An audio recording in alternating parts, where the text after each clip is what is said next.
Selamat malam Ibu Kristanti. Sebelumnya perkenalkan nama saya Salisa Miradina Naifah dari kelas 10D dengan nomor presensi 33. Melalui video ini saya akan memaparkan materi terkait dengan bab 2 yang bertajukan pementasan tari.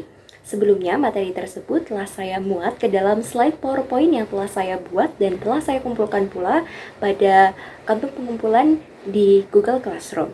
Di sini saya akan menunjukkan bukti daripada slide PowerPoint yang telah saya buat pada minggu lalu.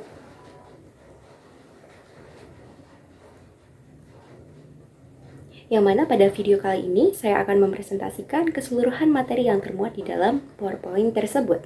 Sebelum masuk ke dalam pemaparan materi inti, terlebih dahulu akan saya sebutkan sejumlah tujuan pembelajaran yang terkandung di dalamnya. Yang pertama, peserta didik diharapkan mampu memahami sebuah karya seni. Yang kedua, peserta didik diharapkan dapat membuat poster untuk promosi dan pemasaran karya tari. Yang ketiga, peserta didik diharapkan dapat mengevaluasi pementasan tari yang telah dilakukan. Dan yang keempat, peserta didik dapat menentukan konten pertunjukan, dekorasi pertunjukan, tata panggung, dan dapat membuat flyer atau poster dalam rangka sebagai tujuan untuk promosi dan pemasaran. Baik, yang pertama saya akan memaparkan materi yang tercantum di dalam subbab A dengan judul menentukan konten karya. Terdapat 3 tahapan di dalam manajemen produksi pertunjukan. Yang pertama adalah tahap perencanaan yang meliputi tahapan berlatih, menyusun anggota kepanitiaan, dan juga menyusun anggaran biaya yang diperlukan. Yang kedua adalah tahapan pelaksanaan. Tahapan pelaksanaan adalah tahap di mana pertunjukan karya seni itu dilangsungkan. Kemudian yang ketiga adalah tahap evaluasi, yang berarti terdapat proses merefleksi dari tahapan yang telah dilakukan sebelumnya, yang berarti adanya refleksi terhadap tahapan perencanaan dan pelaksanaan, di mana akan dilakukan analisis tingkat keberhasilan dan juga dapat diamati apa sajakah hambatan dan kendala yang didapati dari tahapan yang telah dilakukan sebelumnya. Selanjutnya, terdapat faktor yang harus diperhatikan dalam hal menentukan konten pertunjukan yang akan terselenggara di sekolah. Faktor yang pertama adalah minat dan bakat siswa di kelas. Seperti yang kita tahu, siswa memiliki bakat dan kemampuan serta minat yang berbeda dalam aspek kesenian. Dengan begitu, kita perlu mengamati, menganalisis dan mendata apa sajakah minat dan kemampuan siswa dalam bidang kesenian. Setelah itu, apabila terdapat siswa yang kurang minat dan kurang adanya kemampuan di dalam aspek kesenian, dapat turut dilibatkan dalam tim pendukung pada bagian atau seksi non-artistik. Kemudian yang kedua adalah fasilitas sekolah. Di sini kita harus melihat adanya ketersediaan fasilitas sekolah yang mampu mendukung konten ataupun pertunjukan kesenian yang akan diselenggarakan. Kemudian yang ketiga adalah ketersediaan biaya. Berapakah dana yang tersedia dan apakah dana tersebut dapat mengakomodir berjalannya pertunjukan kesenian. Namun, terdapat alternatif yang dapat digunakan untuk dapat menyelenggarakan pementasan karya seni dengan biaya yang lebih hemat dan relatif mudah untuk dilakukan. Yang pertama adalah menyelenggarakan pertunjukan tari di lingkup kelas. Yang kedua, dapat menyelenggarakan pertunjukan tari di halaman sekolah, yang berarti tidak ada dana yang digunakan untuk membayarkan tempat yang digunakan sebagai latar atau panggung tari. Kemudian yang ketiga, dapat menyelenggarakan pertunjukan tari secara virtual, akan tetapi dengan satu syarat, yakni anak ataupun peserta didik memiliki fasilitas teknologi yang memadai. Sebelum dirangkainya ragam gerak tari, terlebih dahulu kita melakukan tahapan pembuatan rancangan karya tari. Di sini saya akan memaparkan terkait dengan sejumlah petunjuk pembuatan rancangan karya tari. Yang pertama adalah ide. Ide merupakan gagasan atau dasar pemikiran yang dijadikan sebagai fondasi untuk dapat mengambil suatu tindakan pada tahapan berikutnya. Utamanya adalah dalam menentukan tema dan konsep yang akan dimuat. Yang kedua adalah judul. Judul merupakan hasil dari gagasan tema untuk kemudian dapat memberikan pemahaman secara umum bagi para pemirsa terkait dengan tema dan konsep yang dimuat dengan cara memberi nama tarian. Yang ketiga adalah bentuk penyajian. Bentuk penyajian merupakan hasil dari proses gerapan rangkaian gerak tari yang dapat ditarikan baik secara individu, kelompok, maupun secara berpasangan. Kemudian yang keempat adalah musik iringan, yang merupakan serangkaian bunyi-bunyian dari musik eksternal maupun internal untuk dapat mengiringi prosesi gerak tari. Yang kelima adalah waktu. Waktu adalah ukuran lama pertunjukan tari dilangsungkan. Yang keenam adalah tempat. Tempat adalah batasan area di mana penari dapat melakukan olah seni. Yang ketujuh adalah tata rias dan busana, yang mana dapat diartikan sebagai penggunaan alat tambahan untuk dapat mempertegas dan memperjelas tampilan penari. Teman-teman, patut kalian ketahui bahwasanya proses produksi di dalam suatu pertunjukan itu saling berkaitan. Dan di sini saya akan menjelaskan keterkaitan dari proses produksi tersebut. Yang pertama ada tahapan praproduksi yang berfokus pada penentuan tema, pengembangan konsep, dan menentukan aspek dekoratif. Yang kedua adalah tahapan produksi yang berfokus pada tahap latihan secara intensif. Yang kedua juga terdapat aspek kolaborasi, dan yang ketiga dalam tahapan produksi ini juga dapat dilakukan dengan pemanfaatan teknologi untuk dapat memperkaya tampilan pertunjukan. Kemudian terdapat tahapan pasca produksi yang meliputi tahap dokumentasi, evaluasi, dan apresiasi atas kinerja yang telah dilakukan. Selanjutnya, saya akan beralih ke dalam pemaparan materi yang terdapat di dalam subbab B dengan tajuk menyusun kepanitiaan dan menyusun jadwal persiapan pertunjukan tari. Teman-teman, seperti yang telah kita ketahui bersama, bahwasannya pertunjukan tari ini dapat berjalan dengan lancar dan mencapai tingkat keberhasilan yang tinggi apabila terdapat kolaborasi, kerjasama, semangat saling bahu-membahu antar setiap pihak yang terlibat di dalamnya. Untuk itu, di sini saya akan memaparkan terkait dengan prinsip dalam menyusun kepanitiaan. Yang pertama adalah prinsip pembagian kerja, di mana orang akan ditempatkan di dalam peranan sesuai dengan kemampuan dan juga minat yang ia miliki. Kemudian yang kedua ada prinsip wewenang dan tanggung jawab, yang berarti setiap orang ini memiliki wewenang dan tanggung jawab atas setiap bidang yang ia memiliki kewenangan di dalamnya. Kemudian yang ketiga adalah prinsip kesatuan komando, di mana kita mengetahui kepada siapakah kita harus mempertanggungjawabkan peranan dan tanggung jawab yang kita miliki. Yang ketiga adalah prinsip tertib dan disiplin, di mana adanya ketaatan dan kepatuhan untuk menjalankan fungsi dan peranan dari masing-masing pihak. Kemudian yang kelima terdapat prinsip semangat persatuan, di mana di sini setiap pihak ini akan memiliki semangat untuk dapat saling tolong-menolong atau bahu-membahu agar mencapai keberhasilan.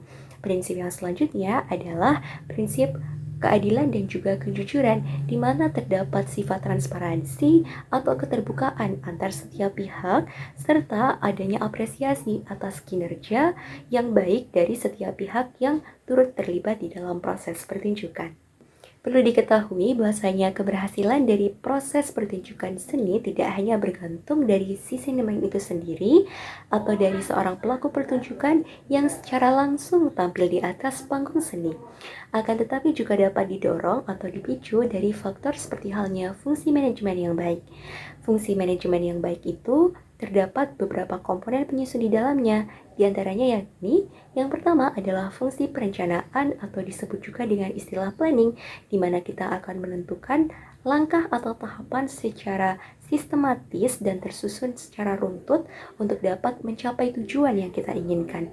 Yang kedua adalah fungsi pengorganisasian atau organizing, di mana terdapat proses penetapan susunan organisasi berdasarkan tanggung jawab, tugas, serta wewenang yang dimiliki. Ketiga adalah fungsi pergerakan atau actuating, di mana seorang pemimpin akan melakukan peranannya dalam melakukan suatu tindakan yang dapat mendorong kesadaran dan juga adanya pengertian akan responsibilitas bawahannya untuk melakukan peran dan tanggung jawab yang dimilikinya.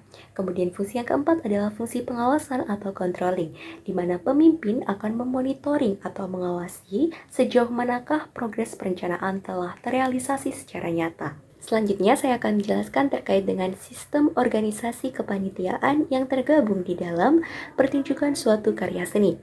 Yang pertama adalah pelaku pertunjukan, yakni sekelompok orang yang melakukan penampilan kesenian secara langsung di atas panggung seni, seperti halnya MC atau pembawa acara, pelakon, penyanyi, dan juga pemusik. Yang kedua adalah tim artistik, yang berarti sekelompok orang dengan talenta atau bakat dalam bidang kesenian dan memiliki peranan besar dalam menentukan sejumlah estetika ataupun nilai artistik yang terkandung di dalam suatu pertunjukan karya seni. Yang mana tim artistik ini terdiri atas yang pertama adalah sutradara atau koreografer yang memiliki peran untuk dapat mengembangkan konsep dan mengatur alur berjalannya pertunjukan karya seni. Kemudian yang kedua adalah pimpinan artistik yang memiliki tugas untuk dapat menentukan kualitas performa dari aspek-aspek artistik atau aspek keindahan. Kemudian yang ketiga adalah stage manager yang berfungsi atau bertugas untuk dapat mengkoordinasi seluruh mekanisme dan teknis yang terjadi di atas panggung seni. Yang keempat adalah penata panggung, di mana penata panggung ini menjadi semacam layanan di mana pemimpin artistik dapat menuangkan seluruh ide, gagasan atas dekorasi panggung melalui peranan dari penata panggung itu sendiri. Kemudian yang kelima adalah penata cahaya, di mana penata cahaya adalah tim yang merealisasikan sejumlah efek pencahayaan. Yang keenam adalah penata rias dan juga penata busana, yang mana mereka akan berperan untuk dapat mendandani atau memperias dan mempercantik para pelaku pertunjukan. Kemudian yang ketujuh adalah penata suara dan juga yang kedelapan adalah penata musik. Mereka memiliki peranan untuk dapat memastikan adanya kualitas musik dan suara yang baik saat berjalannya proses penampilan karya tari atau karya seni. Selanjutnya yang ketiga, tidak kalah pentingnya adalah tim non-artistik, yang berarti mereka memiliki tanggung jawab atas administratif dan juga pasukan logistik, di mana tim artistik sendiri pun dapat dikategorikan lagi menjadi dua. Yang pertama adalah tim produksi. Tim produksi terdiri atas 3 bagian. Yang pertama adalah pimpinan produksi yang memiliki tugas besar dalam mengkoordinir keseluruhan anggota kepanitiaan dan akan membuat laporan akhir atas penanggung-jawaban pelaksanaan kegiatan. Kemudian yang kedua adalah sekretaris. Nah, sekretaris ini memiliki tugas ataupun fungsi untuk dapat mencatat keseluruhan agenda ataupun kegiatan yang telah berlangsung. Yang ketiga adalah bendahara. Bendahara ini bertugas atas hal yang berkenaan dengan pembelanjaan, keuangan, dan pembiayaan. Selanjutnya, bagian kedua dari tim artistik adalah house manager. House manager adalah tim yang bertugas dalam hal pelayanan publik, artinya mereka akan memberikan layanan atas kenyamanan publik. Yang mana house manager ini akan memonitoring di bawah beberapa seksi, di mana seksi yang pertama adalah seksi keamanan, di mana mereka akan memastikan keamanan dari tempat pagelaran karya seni dan juga memastikan keamanan dari pengunjung yang datang. Yang kedua adalah seksi akomodasi, di mana mereka akan mengakomodir keseluruhan kebutuhan yang diperlukan dalam setiap agenda yang telah terencana. Kemudian yang ketiga adalah seksi konsumsi, di mana seksi ini akan menjalankan tugasnya dengan menyediakan keperluan logistik yang diperlukan. Kemudian yang keempat adalah seksi transportasi, bertugas untuk dapat menyediakan sarana transportasi yang diperlukan. Yang kelima adalah seksi gedung, di mana mereka ini bertugas untuk dapat menyediakan sarana tempat di mana suatu pergelaran karya seni ini berlangsung dengan cara menyewa suatu tempat ataupun bangunan. Kemudian yang keenam adalah seksi dokumenter. Seksi dokumenter ini berperan untuk dapat memastikan setiap aktivitas dan agenda dapat terdokumentasi dengan baik. Yang ketujuh adalah seksi publikasi. Mereka ini berperan dalam hal promosi atau pemasaran dari kegiatan pagelaran tari atau pagelaran karya seni yang akan diselenggarakan. Kemudian yang kedelapan adalah seksi pendanaan. Mereka ini berperan besar dalam hal penyediaan dana yang diperlukan. Dan yang kedelapan, yang kesembilan adalah seksi tiketing. Nah, seksi tiketing ini merupakan bagian kepanitiaan yang bertanggung jawab atas proses jual beli dari tiket dari kegiatan pertunjukan seni yang diselenggarakan. Selanjutnya, langkah yang perlu kita lakukan setelah adanya tahap penyusunan organisasi kepanitiaan adalah menyusun jadwal kegiatan, di mana nantinya setiap agenda dapat tersusun dan terorganisir dengan baik. Diharapkan pelaksanaannya akan sesuai dengan kurun waktu yang telah ditentukan dalam penjadwalan yang telah dibuat. Selanjutnya, saya akan beralih ke dalam penjelasan dari materi yang tertuang di dalam subbab C dengan tajuk menentukan pendukung tata pentas pertunjukan tari sederhana. Yang mana pertama, hal yang akan saya bahas adalah apa sajakah aspek yang perlu kita perhatikan dalam menentukan tempat penyelenggaraan dari kesenian atau pertunjukan seni. Yang pertama adalah aspek keamanan, di mana tempat penyelenggaraan ini tidak menimbulkan adanya resiko bahaya atau resiko cedera. Yang kedua adalah aspek kenyamanan, di mana tempat penyelenggaraan ini akan memberikan keleluasaan, yang mana keleluasaan tersebut diperuntukkan untuk bagi pengunjung kah, bagi pelaku seni, ataupun segenap kru dan kepanitiaan yang tergabung di dalam penyelenggaraan acara pementasan tersebut. Dan aspek yang ketiga adalah aspek kelancaran, di mana aspek kelancaran ini dapat didukung dengan keterlibatan banyak pihak untuk menunjang tingkat aksesibilitas bagi pengunjung, di mana kelancaran ini diharapkan dapat timbul atau dapat terwujud pada akses pintu masuk maupun akses pintu keluar. Tata teknis panggung merupakan segala sesuatu yang berkenaan dengan penataan fisik di atas panggung, seperti halnya penataan dekorasi hingga dengan penataan cahaya. Di sini terdapat 3 jenis panggung yang digunakan dalam pertunjukan, yang mana yang pertama adalah panggung proscenium. Panggung proscenium memiliki ciri khas yakni berupa adanya tempat duduk yang dibuat berundak, di mana penonton hanya dapat menyaksikan pertunjukan hanya dari satu arah saja. Panggung proscenium sering juga disebut dengan panggung bingkai karena bentuknya yang menyerupai seperti halnya bingkai yang dilengkapi dengan layar di tengahnya yang dapat terbuka dan juga tertutup. Kemudian yang kedua adalah panggung arena. Panggung arena adalah panggung yang memiliki ciri khas dengan tempat duduk penonton ini dibuat mengelilingi panggung utama sehingga penonton dapat menyaksikan pertunjukan di panggung utama dari berbagai penjuru atau dari berbagai sisi. Nah, keunikan yang kedua dari panggung arena adalah ternyata fun fact atau apabila ditengok dari aspek sejarah, panggung arena ini merupakan warisan dari Romawi kuno, di mana hal tersebut dapat dibuktikan dari adanya peninggalan bangunan Koloseum di Roma yang memiliki struktur yang mirip dengan panggung arena. Kemudian yang ketiga adalah panggung terbuka. Teman-teman, kalian harus mengetahui bahwasanya pertunjukan tari itu tidak hanya dilakukan di atas panggung yang memiliki struktur seperti halnya panggung arena ataupun panggung proscenium. Akan tetapi juga dapat disesuaikan dengan kreativitas dari koreografernya.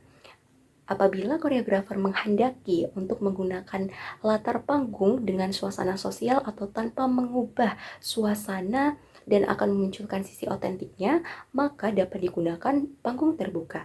Dapat saya contohkan misalnya, tari yang menceritakan tentang kisah nelayan apabila koreografer tari tersebut menghendaki adanya otentik atau keaslian latar dari cerita yang diangkat dalam tarian tersebut, maka tarian dapat dilangsungkan di area pantai sebagai wujud dari panggung terbuka. Adapun unsur pendukung tari yang lain, yakni adalah tata cahaya dan juga tata musik.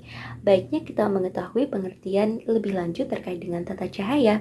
Tata cahaya atau tata lampu merupakan efek pencahayaan yang digunakan untuk dapat menyinari area panggung. Kemudian, apabila kita meninjau dari pengertian yang lain, tata lampu dapat diartikan juga sebagai seperangkat alat lampu tradisional maupun modern yang difungsikan sebagai pencahayaan dan juga penerangan. Nah, dari pengertian yang telah saya jabarkan sebelumnya, kita dapat mengetahui adanya 2 klasifikasi dari tata lampu. Yang pertama adalah tata lampu yang difungsikan sebagai penerangan, yakni tata lampu yang sebatas fungsinya untuk dapat menerangi area panggung baik sebagian ataupun keseluruhan agar nampak jelas oleh pemirsa. Yang kedua, ada pun tata lampu yang difungsikan sebagai pencahayaan. Di sini tata lampu berperan untuk dapat memberikan efek estetika atau keindahan untuk dapat menghidupkan atmosfer ataupun suasana yang diharapkan dari adegan-adegan tertentu. Adapun unsur pendukung berupa tata musik. Tata musik adalah teknik untuk dapat membunyikan seperangkat peralatan bunyi-bunyian, baik yang didasarkan pada peralatan musik eksternal maupun dalam peralatan musik internal. Kemudian, kita juga dapat mengoptimalkan adanya tata cahaya dan tata lampu meskipun dengan menggunakan peralatan yang sederhana. Bagaimana caranya? Yang pertama adalah dengan memanfaatkan cahaya matahari atau cahaya alami. Kita dapat memaksimalkan sirkulasi cahaya melalui pintu ataupun jendela. Yang kedua adalah kita dapat menggunakan lampu warna-warni yang cenderung mudah dan relatif murah untuk kita peroleh. Selain itu, dengan adanya efek lampu warna-warni ini dapat memberikan nuansa yang lebih dramatis dalam penyajian suatu karya seni. Kemudian yang ketiga adalah adanya eksplorasi efek cahaya. Kita dapat mencoba berbagai peralatan yang sekiranya dapat dijadikan sebagai alternatif sebagai efek cahaya. Salah satunya adalah penggunaan kertas origami dan juga penggunaan saringan cahaya atau kita kenal juga sebagai proyektor. Yang keempat, kita dapat menggunakan teknologi atau kita dapat memanfaatkan perangkat lunak berupa aplikasi pengeditan audio sehingga kita dapat memperoleh ataupun menghasilkan efek audio yang menarik. Yang kelima, kita dapat melatih suara. Melatih suara yang dimaksudkan di sini adalah kita dapat menguji coba apakah perangkat bunyi-bunyian yang kita gunakan ini dapat berfungsi dengan semestinya. Selanjutnya, saya akan beralih ke pembahasan pada materi yang tertera atau tercantum di dalam submateri D yang bertajukan promosi pertunjukan tari. Yang mana teman-teman, kita dapat mengetahui tingkat keberhasilan dari adanya pertunjukan suatu karya seni dari tingkat antusiasme dan juga banyaknya tiket yang terjual. Hal tersebut tidak terlepas dari kinerja dari tim publikasi, yang mana tim publikasi seperti yang telah saya bahas pada pembahasan sebelumnya berperan dalam hal promosi dan juga pemasaran kegiatan atau penyelenggaraan pertunjukan karya seni. Selanjutnya, saya akan menjelaskan terkait apa saja sih media yang kemudian dapat digunakan atau dimanfaatkan dalam proses pengiklanan, pemasaran, dan juga promosi pagelaran karya seni. Yang pertama adalah internet. Media internet memungkinkan kita untuk melakukan pengiklanan secara daring teman-teman, di mana kita dapat memposting iklan tersebut di website, e-commerce, maupun melalui via email. Yang kedua adalah televisi. Televisi memungkinkan kita untuk memasang iklan dalam bentuk visual dan audio sehingga daya tariknya jauh lebih tinggi, dan televisi ini sekiranya dapat dikonsumsi kontennya dari berbagai rentan usia. Yang ketiga adalah brosur. Brosur adalah selebaran yang di dalamnya berisikan teks yang berisikan informasi esensial diringkas dalam teks yang tersajikan dalam format yang cukup rinci akan tetapi tetap pada proporsi yang singkat dan disertai juga dengan visual yang cukup sederhana. Yang keempat adalah banner. Nah, banner ini memiliki ciri khas yang sangat menonjol ya teman-teman, karena dari font atau tulisan yang tercetak serta visual yang disajikan ini tercetak dalam ukuran yang besar dan biasanya dipampangkan atau disajikan di tempat-tempat yang mudah untuk kita lihat atau visitabilitasnya itu tinggi. Kemudian yang kelima adalah media poster. Nah, poster ini biasanya mengunggulkan aspek visual yang disajikan. Jadi, poster ini memiliki daya estetika yang tinggi dalam hal visual yang tersaji. Kemudian yang keenam adalah merchandise. Merchandise merupakan sarana pengiklanan yang dikatakan cukup unik. Kenapa begitu? Karena merchandise ini memanfaatkan beberapa barang yang dijual seperti halnya kaos, gantungan kunci, ataupun tempat minum yang nantinya akan ditempeli berupa logo ataupun tulisan terkait dengan pagelaran karya seni untuk kemudian dapat digunakan oleh orang-orang yang telah membeli produk tersebut. Nah, secara otomatis atau secara tidak langsung, orang-orang yang membeli merchandise menjadi media atau promotor secara gratis, sehingga dirasa cukup efektif dijadikan sebagai media pengiklanan. Yang ketujuh adalah melalui media radio, yang memungkinkan adanya penyajian iklan berupa pesan suara singkat. Dan yang kedelapan adalah berupa media majalah atau koran. Nah, pada media majalah dan koran ini kita cukup fleksibel atau tingkat fleksibilitasnya tinggi untuk dapat menyatakan atau memuat materi atau informasi esensial yang dapat disajikan dalam bentuk yang lebih rinci. Formatnya jauh lebih rinci karena pada bagian ketersediaan ruang untuk menyajikan informasi itu lebih besar karena majalah itu kan berlembar-lembar dan koran ini memiliki penampang informasi yang lebih luas. Selanjutnya, saya akan beralih terhadap pemaparan terkait dengan materi yang tersaji pada submateri E terkait dengan pelaksanaan dan juga evaluasi. Teman-teman, terdapat beberapa hal yang perlu diperhatikan saat kita melakukan gladi resik. Yang pertama adalah menganalisis apa sajakah keperluan yang sekiranya dibutuhkan pada saat waktu berlangsungnya pertunjukan di hari H. Yang kedua, kita harus menganalisis apa sajakah kemungkinan terburuk yang berpotensi untuk terjadi pada saat hari H dan bagaimana solusi untuk dapat menangani kemungkinan terburuk tersebut. Dan yang ketiga, kita harus memeriksa kembali seluruh peralatan musik, tata panggung, tata cahaya, properti, serta kostum yang akan digunakan pada saat proses pertunjukan berlangsung. Selanjutnya, terdapat beberapa hal yang sudah harus dipastikan siap saat hari H pertunjukan gelar karya seni. Yang pertama adalah dekorasi panggung. Dekorasi panggung tentunya sudah harus siap 1 hari sebelum hari H atau hari pertunjukan.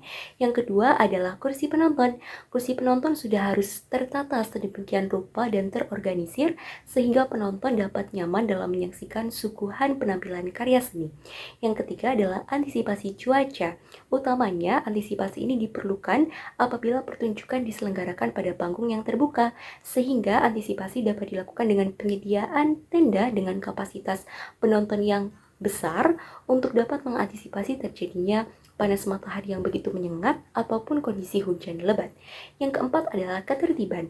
Kita harus menyediakan sejumlah personil keamanan untuk dapat menjaga kondusivitas acara. Yang kelima adalah dokumentasi.